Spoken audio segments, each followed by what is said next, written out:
વાત કરીએ સુરતની તો ક્ષત્રિય સમાજ અને પરસોત્તમ રૂપાલા વિવાદ હાલ પણ યથાવત જોવા મળ્યો છે। આજે ક્ષત્રિય સંમેલન યોજાયું છે। દક્ષિણ ગુજરાતમાં બારડોલી ખાતે દક્ષિણ ગુજરાતનું ક્ષત્રિય અસ્મિતા સંમેલનનું આયોજન કરવામાં આવ્યું હતું।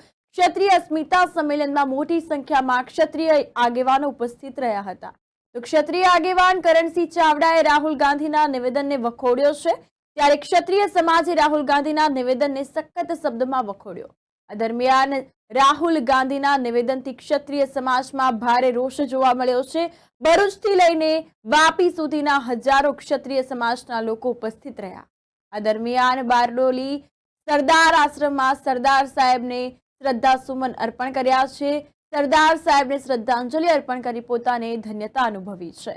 ક્ષત્રિય સમાજ અને પરસોત્તમ રૂપાલા વિવાદ મામલે આજે ક્ષત્રિય સંમેલન યોજાયું છે। ત્યારે દક્ષિણ ગુજરાતમાં બારડોલી ખાતે દક્ષિણ ગુજરાતનું ક્ષત્રિય અસ્મિતા સંમેલનનું આયોજન કરવામાં આવ્યું હતું। ક્ષત્રિય અસ્મિતા સંમેલનમાં મોટી સંખ્યામાં ક્ષત્રિય આગેવાનો ઉપસ્થિત રહ્યા। ક્ષત્રિય આગેવાન કરણસિંહ ચાવડાએ રાહુલ ગાંધીના નિવેદનને વખોડ્યો છે।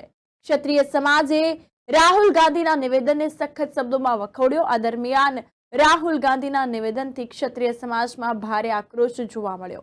ભરૂચથી લઈને વાપી સુધીના તમામ હજારો ક્ષત્રિયો સમાજના લોકો ઉપસ્થિત રહ્યા હતા। આ દરમિયાન ક્ષત્રિય સમાજના અગ્રણીઓએ બારડોલી સરદાર આશ્રમમાં સરદાર સાહેબને શ્રદ્ધાંજલિ શ્રદ્ધાસુમન અર્પણ કર્યા છે।